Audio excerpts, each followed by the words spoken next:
Monsters, Inc. by Pixar. Make sure that you like and subscribe, and let's read! James P. Sullivan was a scarer. He worked at Monsters, Inc. collecting screams from human children. Screams were important because their energy powered the city of Monstropolis. Sully was very good at his job. In fact, he and his best friend, Mike, were the best scare team at Monsters, Inc. That made another scarer named Randall jealous. He wanted to be the #1 scarer. All day long, Mike set up closet doors for Sully. All day long, Sully walked through those doors into sleeping children's rooms and scared them. One evening, Mike was on his way home when Roz, the file clerk, asked for his daily paperwork. Mike had forgotten to do it.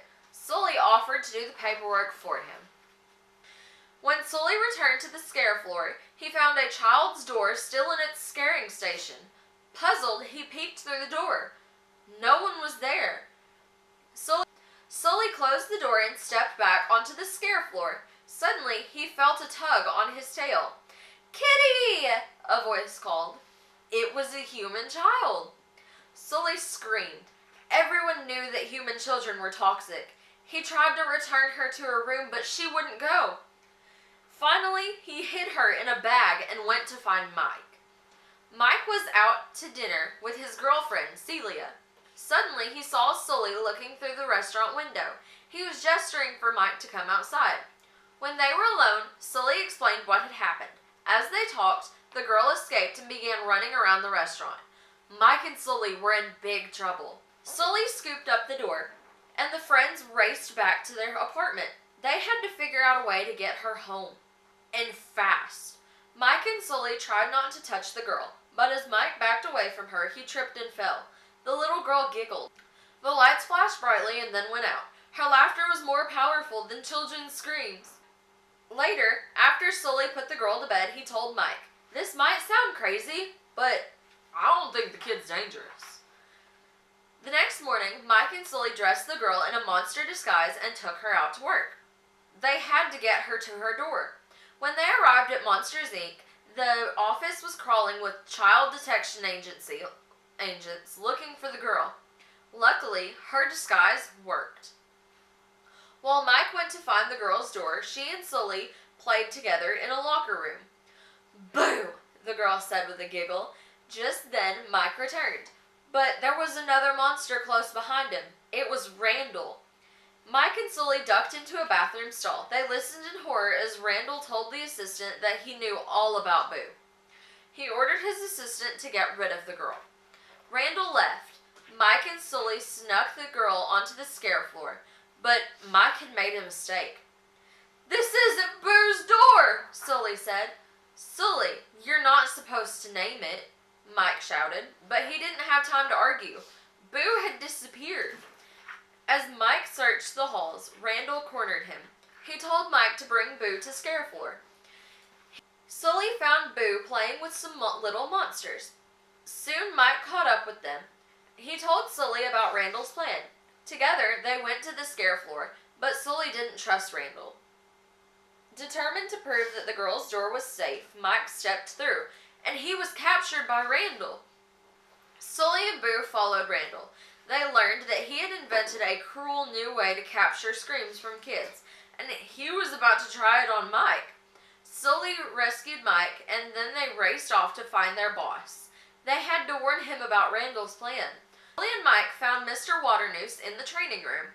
They quickly explained what had happened. Mr. Waternoose promised to fix everything. He was really working with Randall. Mr. Waternoose grabbed Boo out of Sully's arms and then pushed the friends through an open door. They were stranded in the Himalayas. Sully knew Randall was going to use his machine on Boo. He had to rescue her. He and Mike raced to the nearest village and found a closet door to get back to Monstropolis. Sully reached Randall's lab just as Randall was about to turn on his machine. Sully tore the machine apart and saved Boo, but he still had to get her to her door. Mike, Boo, and Sully climbed onto the machine that carried doors to the scare floor, but there was no power. "Make her laugh," Sully told Mike. He knew Boo's laughter could turn on the doors. Suddenly, Randall appeared. He chased the friends through door after door. With Boo's help, Mike and Sully trapped Randall in a closet and shredded the door. The evil scarer was gone for good. But Boo wasn't safe yet. Mr. Waternoose and the CDA had taken control of the doors.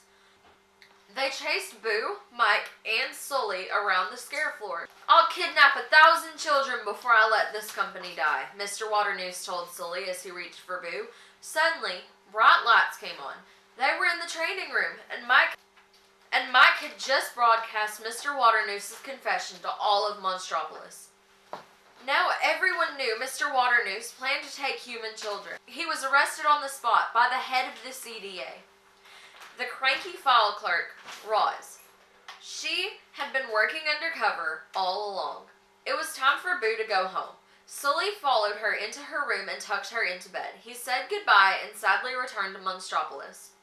Roz ordered the CDA to shred Boo's door. No monster would ever scare her again.